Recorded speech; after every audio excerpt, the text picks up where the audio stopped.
हो न यो घरमा भात पकाउने बेलामा भाडा चाहिँ मैले माझ्नु पर्ने। को मरो फेरि यति बेला? ए गर्लफ्रेन्डको आएको रहेछ। हेलो कान्छी। ए कान्छी म अफिसमा फाइलहरू यसो पुछ्दै बसिरहेको छु कान्छी। भोलि भेट्नु पर्ने। ए कान्छी मैले फिक्स गर्छु नि ल, यहाँ म बिना कम्पनीमा मान्छेहरूले काम गर्न सक्छ कि सक्दैन म यहाँ कामदारसँग कुरा गर्छु अनि कान्छी म तिमीलाई डिसिजन दिन्छु नि ल। चुटिया साथीलाई फोन गर्नु पर्यो।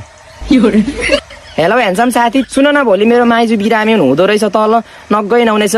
त्यो तिम्रो त्यो अस्ति किनेको सेतो जुत्ता अनि त्यो कालो प्यान्ट त्यो तिम्रो हरियो भेस्ट भोलि मलाई एकछिन लाउन देऊ न साथी ल प्लिज। धोएर दिन्छु साथी, धोएरै दिन्छु ल साथी ल, म भरे आउँछु है ल्याउनु। धन्यवाद यार मेरो साथी ल। कमला नाना नाना भोलि माइजू बिरामी भएछ तल, नगइ नहुनेछ। 5000 रुपियाँ खर्च गरिदिनु न हौ नाना, म छिट्टै फिर्ता दिन्छु नाना।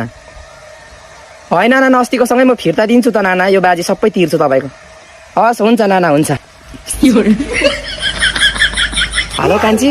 ए कान्छी अफिसमा यहाँ कुरा मिलिसक्यो कि म भोलि कान्छी भेट्न आउँछु, बिहानै आउँछु। अनि कान्छी म भोलि लोकल बसमा आउँछु ल, मेरो कार हल्का बिग्रेको छ अनि म त्यो भिडभाडमा गाडी कुदाउनु पनि सक्दिनँ, भर्खर किनेको कार फेरि। हुन्छ कान्छी ल, भोलि भेटौँ कान्छी ल।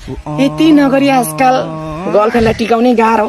कार छ आइफोन छ भनेर भने त अहिले कति बेला ब्रेकअप हुन्छ थाहै हुँदैन।